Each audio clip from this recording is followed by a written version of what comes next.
Ese fue mi primer acercamiento, con eso pude conocer a muchos de los chefs de la época. Hoy muchos de ellos laureados con estrellas Michelin. Pues en ese entonces todos de alguna manera éramos jóvenes y empezábamos con mucho entusiasmo en una época en que la Ciudad de México estaba como volviendo a agarrar mucha fuerza en el tema gastronómico, ¿no? Ahí fue realmente donde me empecé a involucrar muchísimo más con la carne, ¿no? Porque tenía sentido explicar, pero explicar bien y documentarte, y tenía mis libros y leía. Coincidió también que en ese entonces, pues 2007, 2008, conozco a Roberto de la Parra, nos presentó Enrique Olvera en un avión, íbamos a un viaje a Ensenada, ahí nos conocemos, nos dice Enrique, ustedes dos deberían conocerse, creo que se podrían llevar muy bien.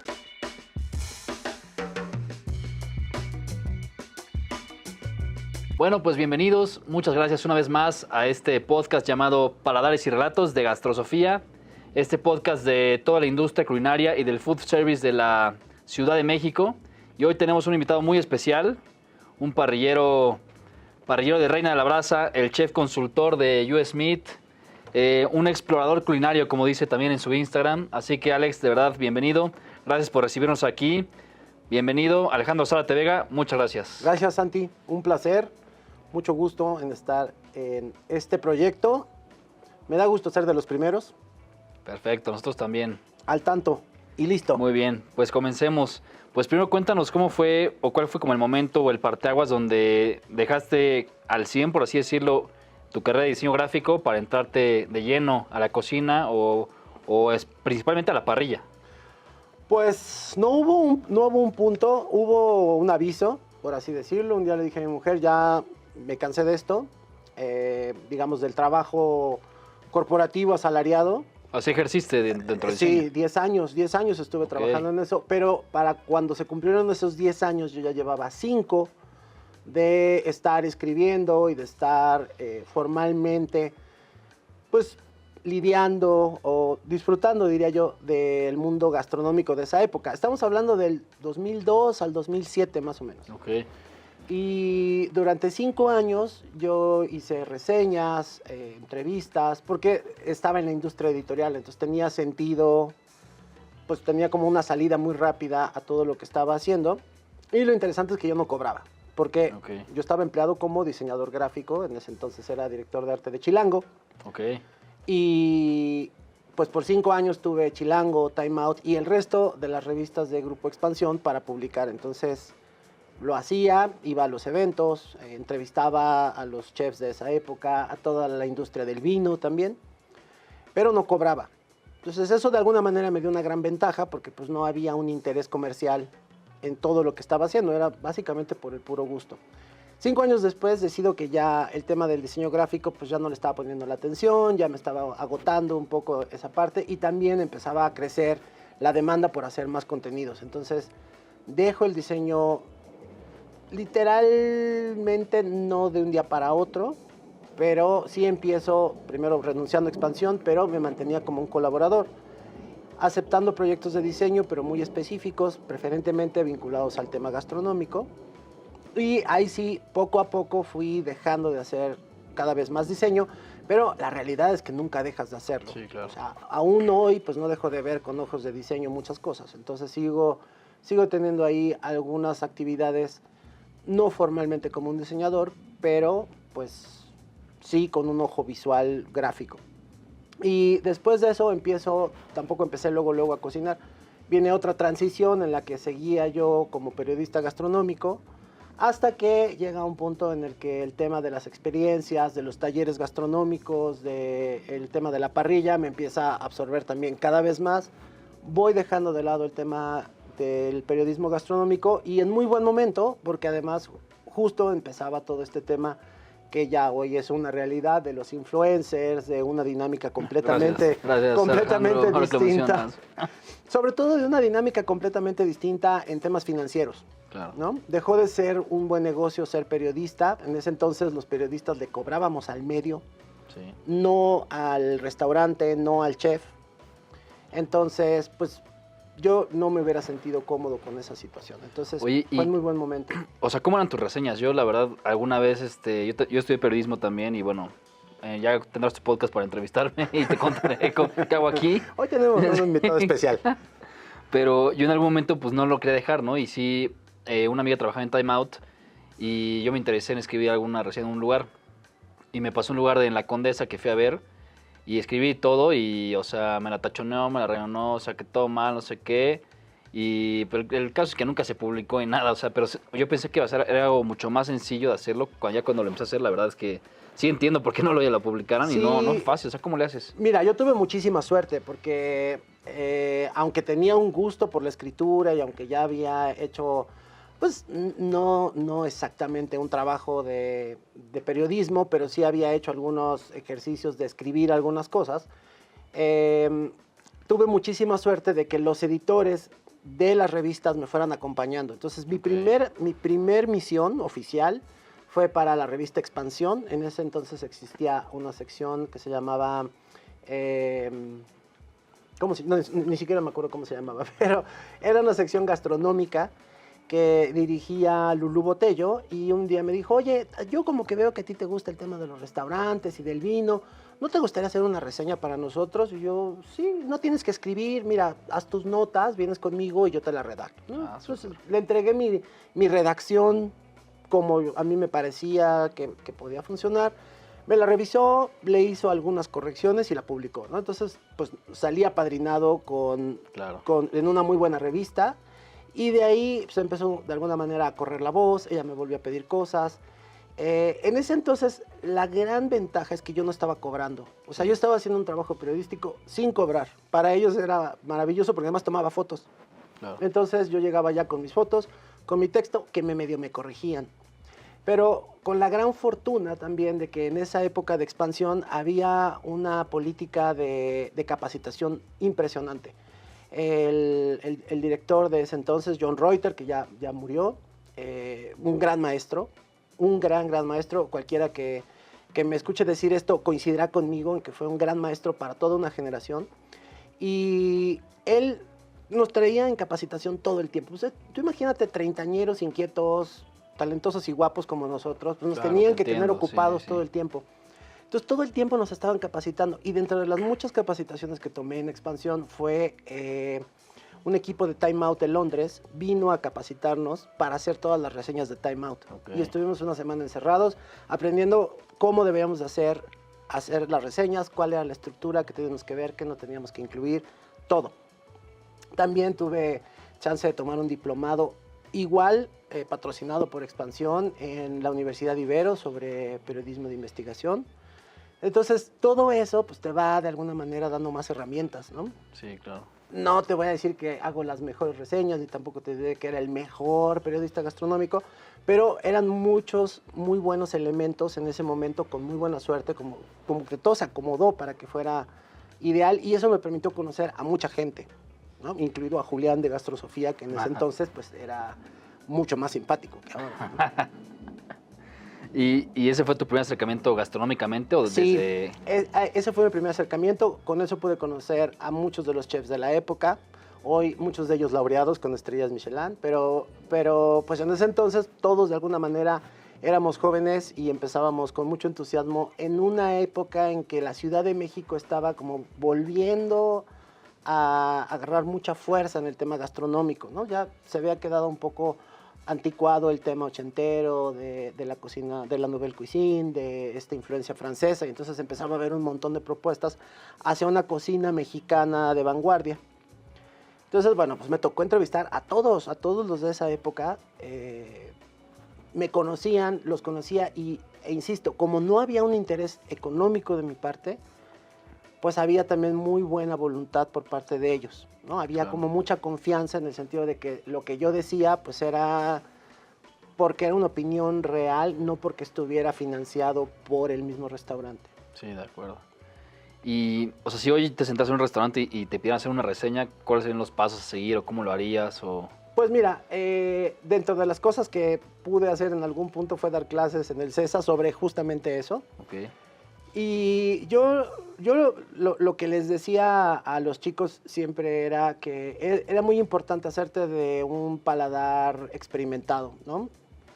Educado, si tú quieres, pero lo más importante desde mi punto de vista era y sigue siendo el que pruebes las cosas y que tengas puntos de comparación, porque si no, si tú vas, pero no te gusta comer esto, o no te gusta comer aquello, eres picky con la presentación, pues entonces es difícil que tengas una mente abierta a escuchar o a entender lo que está proponiendo un chef, ¿no? Entonces, para mí es muy importante que estés abierto a probar, que estés abierto a saborear, que le pongas atención a lo que estás degustando, que entiendas cuál era la idea, y a veces no hay idea, ¿no? O sea, como en todo.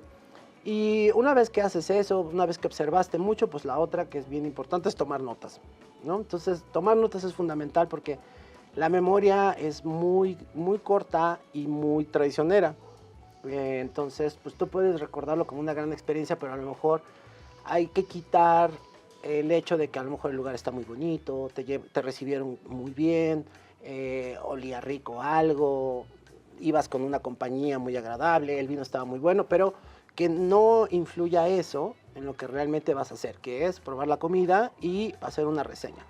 La otra que yo siempre insistí muchísimo es en decir que yo no era un crítico gastronómico, porque eso era muy común. Eres crítico gastronómico, de seguro te invitan a todos lados a comer. No, yo nunca quise ser un crítico gastronómico, me parecía que eso era muy pretencioso. Yo lo que quería era ir y reseñar, ¿no? Decir, pasó esto, yo estaba ahí de testigo y lo vi, y sucedió de esta forma. En mi opinión, esto se parece así o se puede describir de esta forma, ¿no? Como utilizar más elementos que describan lo que viví, no necesariamente decir si estaba bien o mal. Claro. Y la otra también es importante decir que yo pagaba mis cuentas. Sí. Que eso es algo importante, que dejó de hacerse, ¿no? Dejó de hacerse y se acabó un poco esta condición periodística de ser objetivo y no estar influido por un tema económico. Yo esa vez que fui me decían, no puedes decir de dónde vienes ni nada, o sea, tú vas a comer normal, o sea, no te anuncies ni nada para, pues, justo evitar ese tipo de cosas, ¿no? Sí, es ahí donde está un poco la confusión y es donde yo siempre insistí mucho en ser como muy abierto en ese sentido. A veces me invitaban, a veces no me invitaban, ¿no? O sea, a veces me llamaban y me decían, oye, me gustaría que vinieras y probaras. Ok, voy, pruebo, pero de alguna manera también la condición es... Yo escribo lo que... Ajá, yo escribo lo que yo quiero, ¿no? Sí. Trataba siempre de ir, probar, pagar e ir sin anunciar, ¿no? Exacto. Entonces, en ese sentido también a mí me daba la libertad de invitar, por ejemplo, a mi familia. Yo iba en familia, sí, claro, comíamos y yo después ya me arreglaba con el medio para publicar o no publicar, o para cobrar o no cobrar, pero se lo cobraba a la revista. Sí. ¿No? Entonces, muchas veces ni siquiera se enteraban, muchas veces me reconocían en varias cocinas. Si te fijas, en varias cocinas, entras a las cocinas y bueno, están plato tal, y hay muchos restaurantes que tienen una pizarra, o antes así era, donde estaban las fotos de los que pudieran ir y reseñar, o hacer algún tipo de intervención mediática, ¿no? Entonces, pues estábamos ahí todos fichados. Muchas veces llegaban y me reconocían, el chef le manda esta cortesía, el chef, ok, gracias, pero igual pagaba, ¿no? Sí. Y cuando a veces me decían, no es nada, no, por favor, insisto, pagarte, o sea, esa condición siempre estuvo muy de mi lado, el hecho de que yo no tuviera la necesidad de ir y pues así como, pues no me cobres, ¿no? Sí, y dejas toda la industria editorial, todo el diseño, y empiezas con los eventos, me parece, ¿no? ¿Fue sí, eso sucedió un poco también en paralelo, porque también en el punto en el que empieza a hacer, pues un poco las cosas te van moviendo en esa dirección. En el momento en el que también hacer periodismo gastronómico deja de ser algo objetivo, hubo un momento muy en particular, muy triste, en el que me llaman. Yo hacía una guía de restaurantes y llevaba 3 o 4 años haciendo esa guía de restaurantes para una revista. Y me hablan un día y me dicen, oye, pues ya viene la nueva edición de guía de restaurantes. Mucha gente ya me ubicaba con esa guía y pues les parecía como que lo hacía muy bien, ¿no? Porque la revista gastaba muchísimo dinero en financiar un panel de reseñadores. Yo coordinaba esos esfuerzos, hacía algunas de esas reseñas. Y un año me dicen, oye, hay 10,000 pesos. Y yo, ¿10,000 pesos para qué? Porque, por darte una idea, en ese entonces se gastaban tal vez 200,000 pesos entre cuentas pagadas y honorarios para los reseñadores. Y entonces me decían, no, pues hay 10,000 pesos para todo. Yo, pero ¿para todo cómo? O sea, incluso yo no lo podía creer que me estuvieran diciendo eso. Sí, pues es que eres amigo de todos los restauranteros y de todos los chefs. Entonces, pues diles que te inviten y pues ahí le agregas uno y le quitas otro. Entonces yo en ese momento dije, no voy a seguir con esto. Desde luego no cuenten conmigo para hacer este año la guía. Y fue también una llamada de atención para empezar a buscar otra forma de financiación de vida, ¿no? ¿Cómo se llama la guía, te acuerdas? Guía de restaurantes. Ah, no, sí, súper bien. De la revista. ¿Cómo olvidarla? Perfecto, gracias. Se fue el audio ahí, pero entendemos el motivo. Exacto. Entonces, bueno, ahí el asunto fue una llamada de atención de ponte a hacer otra cosa, porque esto del periodismo gastronómico ya se acabó. Entonces, seguí haciendo algunas cositas. Todavía hasta hace muy poco seguí colaborando con el periódico Reforma, pero pues ya de alguna manera muy esporádicamente. Coincidió también para Buena Mesa, ¿no? Esa. Para Buena Mesa, sí. Eso lo podemos decir. Claro, por supuesto. Coincidió también que en ese entonces, pues 2007, 2008, conozco a Roberto de la Parra, chef Roberto de la Parra, nos presentó Enrique Olvera en un avión. Íbamos a un viaje a Ensenada, ahí nos conocemos, nos dice Enrique, ustedes dos deberían conocerse, creo que se podrían llevar muy bien. Y sí, a la fecha nos seguimos llevando. ¿Ya vas a invitar a Robert de la Parra a tu podcast? Lo esperamos aquí próximamente. Ah, bueno, ya lo comprometí. A lo mejor no lo tenías en la lista, pero ya. No, ya próximamente. Es más, vamos a un avión y nos dices, oye, creo que tú y él se van de muy bien. Sí, el Robert tiene muchas historias. Pero bueno, perfecto. El caso es que el Robert y yo nos asociamos. Él ya traía un tema de experiencias gastronómicas que en ese entonces, pues, como que no se entendía qué era esto de las experiencias gastronómicas. Pero te estoy hablando de hace 15 años. Sí. Y pusimos un taller, nos asociamos, hicimos una empresa, montamos un taller de experiencias gastronómicas en Polanco y pues nos iba muy bien, trabajábamos para empresas porque era muy costoso y eso empezó un poco a jalar, también nos llevó un poco al tema del vino, a hacer muchas actividades vinculadas todavía con el mundo gastronómico, pero digamos desde otro ángulo. Eventualmente él se movió más hacia la idea de hacer un restaurante. Hoy pues tiene su restaurante Soul y yo me seguí en esta idea de las experiencias, pero le di el giro hacia el tema de parrilla. El Soul es el que tiene hamburguesas. Exacto, hamburguesas con mucho queso y varios pisos. ¿Y siempre desde un inicio tuvo esa o...? No, tuvo varios emprendimientos, pero ya digamos ahorita el que ya tiene varios años y ya tiene varias sucursales y les va muy bien, es Soul. Soul. Cliente de Gastrosofía, por cierto. Cliente de Gastrosofía. Sí, lo noté con la carne, fíjate. Perfecto. Bueno, pues con él también aprendí mucho de todo este ámbito, de todo este mundo de las experiencias. Y yo me seguí con el tema de parrilla. También el tema de parrilla entré de manera, pues casi por suerte. Un día me invitaron a un curso de parrilla con Felipe Salcedo, otro que ya se nos fue, ya se nos adelantó. Pero bueno, con Felipón aprendí pues mucho de la parrilla. Fue un curso muy largo además, duró como 5 fines de semana. Okay. Entonces básicamente nos pasó toda su sabiduría y pues de ahí arráncate. Empezó como algo innovador en el sentido de que no había quien estuviera haciendo experiencias de parrilla, o había muy poquitos que lo estaban haciendo. Y pues por un tiempo funcionó muy bien, pero también es una industria muy cambiante, entonces tienes que estar todo el tiempo innovando, ¿no? Por ejemplo, hoy no lo pudimos hacer en el huerto porque había un evento, pero hacemos estos talleres en el huerto, en un huerto en Bosques de las Lomas, y justo hoy fui en la mañana a ver unos asuntos con la dueña, y comentábamos cómo el año pasado tuvimos muchísima actividad ahí en el huerto, y este año ha estado un poco lento, entonces pues es un indicador de que algo hay que hacer, ¿no? Tenemos que volver a hacer algún ajuste, alguna innovación, algún cambio que nos mantenga vigentes, ¿no? Pero bueno, eso también me llevó a la siguiente fase, que es US Meat. Y en el taller de parrillas también tenías el restaurante Reina de la Brasa. Sí, de hecho empezaron primero los talleres de parrilla. Y a partir de los talleres de parrilla y de que muchas empresas se fijaran en esto, particularmente hubo un proyecto que fue muy interesante con un distribuidor de vinos y licores que representaban al Bourbon Jim Beam. Okay. Ellos crearon un concepto que era una especie de casa del blues y el bourbon, o del rock y el bourbon. Y entonces en esta en este lugar hacíamos la experiencia de parrilla, dábamos de comer comida pues de estilo muy americano, con cócteles de bourbon, ¿no? Eran activaciones, pero además era durante todo el año para muchísima gente. Y esas actividades me permitieron hacer un recetario propio muy amplio, de tal forma que al terminar de ese proyecto, que además duró un par de años, 2 o 3 años, no lo recuerdo, pues yo ya tenía como para montar un restaurante. Entonces, sí, coincide con la apertura de Mercado Roma, que en un principio Mercado Roma pues fue un boom. Entonces, la Reina de la Brasa nace como un local en el Mercado Roma y también nace como una tienda de asadores, porque hacíamos tantas labor con la marca de asadores que tenía sentido vender los accesorios y vender los asadores. Pero bueno, digamos que todas esas cosas son, a lo mejor no eran el gran negocio, pero eran pues de esas cosas que tienes que probar en el camino a ver si funcionan o no funcionan. Eventualmente el mercado pues dejó de ser lo que era, pero fue el trampolín para empezar a hablar de carne. Porque también con los talleres muchas personas que tienen que ver con la carne se empezaron a fijar en lo que hacíamos.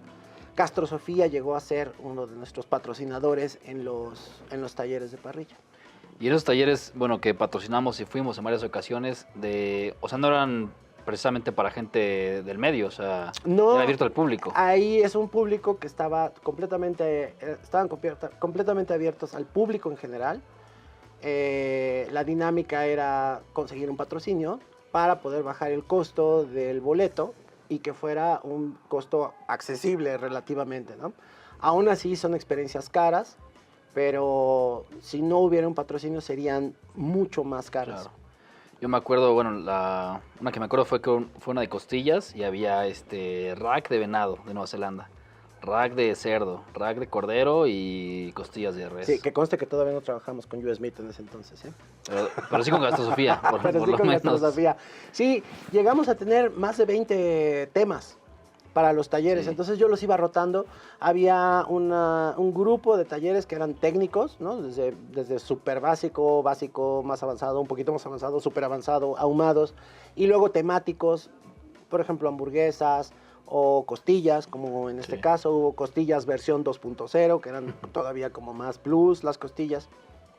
Y eso también nos permitió experimentar con muchas piezas, entender mucho mejor de todas las piezas. Ahí fue realmente donde me empecé a involucrar muchísimo más con la carne, ¿no? Porque tenía sentido explicar, pero explicar bien y documentarte, y tenía mis libros y leía, bueno, sigo leyendo, pero digamos de forma mucho más seria me involucré en el tema de la carne y pude probar carne de muchas latitudes, de muchos lugares, de lo que había en el mercado en ese entonces. Y en esos talleres, ¿qué preguntas recuerdas que te hayan hecho que dices es que no sabemos nada de carne? O sea, más... es muy curioso porque si hoy hiciéramos esos talleres básicos seguramente me abucharían.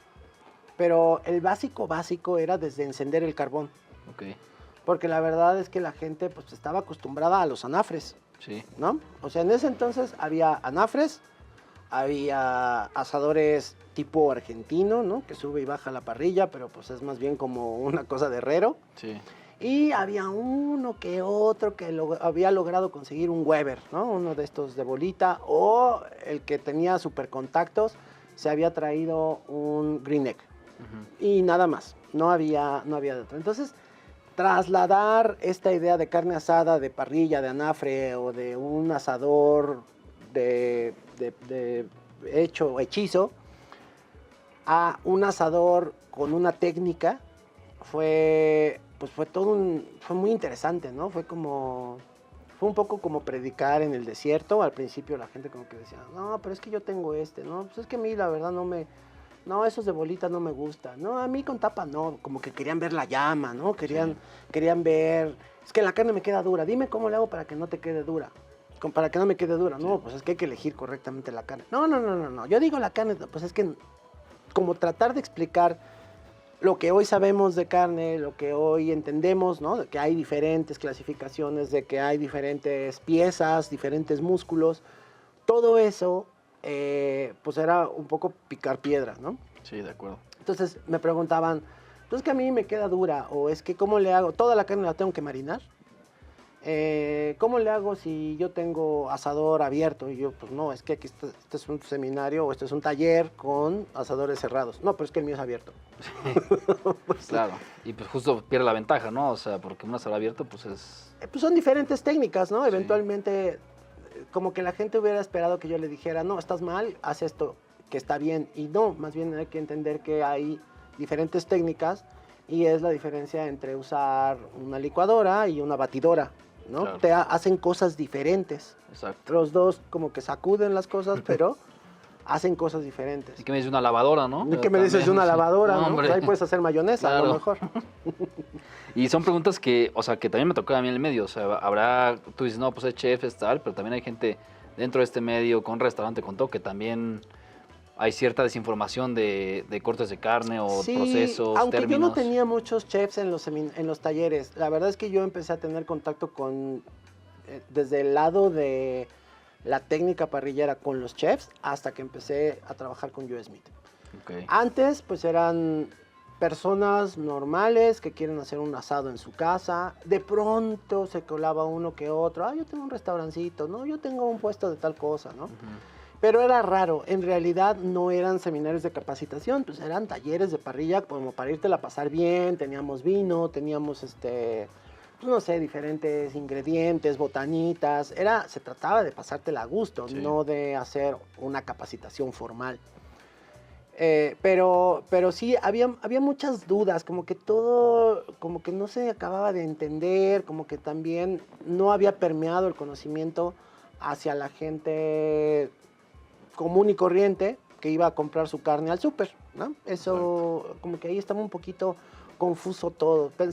Escuchabas carne americana y decías, pues sí es mejor, pero pues no sabías qué corte, cómo elegirlo, grueso, delgado, ¿no? Todo eso como que se iba aclarando y de alguna manera también por eso tenía mis talleres muy divididos. La parte técnica estaba muy segmentada entre muy básico, medio básico, ya medio avanzado, medio más avanzado y pues el súper, ¿no?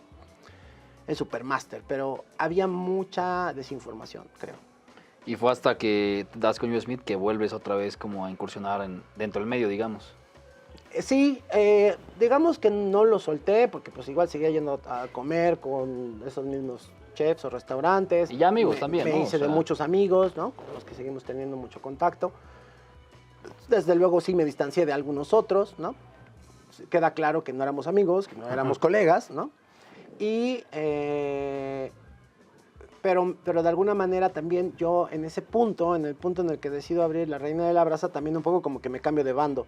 Ya no soy el que va a comer o el que va a hacer una reseña, sino ahora soy otro más que cocina, que es vulnerable a eso, ¿no? Sí. A que lo visiten a comer y a que lo reseñen. exacto. Por fortuna, la verdad es que siempre nos fue bien, digo, un par de veces. Es que no estaba bueno, es que se me hace carísimo, es que pues eso siempre recibes eso, ¿no? Pero sí, como que probé el lado oscuro un tiempo. Bueno, lo sigo estando del Y lado fueron oscuro, dos, ¿no? Porque también abriste un tiempo en Polanco, Sí, un mercado. Bueno, no era Polanco, era una sucursal también, era un mercado fallido que fue, la verdad, un desastre para nosotros en términos de negocio y en términos de tiempo invertido y de energía. Ahí ni Pues, está ese mercado No, tampoco, ¿no? duró un año y medio, si acaso, y bueno, pues ese fue un gran golpe financiero, un gran golpe al ego, un gran golpe de muchos tipos, pero también lleno de aprendizajes, ¿no? Si me preguntas dónde aprendí más, pues ahí, ¿no? O sea, A la mala, a la ahí. mala, ¿no? De finanzas, bueno, eso, los temblores, ¿no? Que hoy celebramos. Eso, Sí, ¿no? exacto, aquí estamos. A nosotros nos tocó que nos cerrara el ejército Mercado Roma como 2 o 3 meses porque estaban ahí, Sí, afuera estaba ahí, su base. Sí, exacto. Luego pandemia. Sí. Entonces todo eso pues te enseña muchísimo, ¿no? Todas esas contrariedades te enseñan muchísimo, pero afortunadamente para cuando la pandemia ya estaba yo trabajando con US Meat. Entonces eso le dio un giro Sí. completo.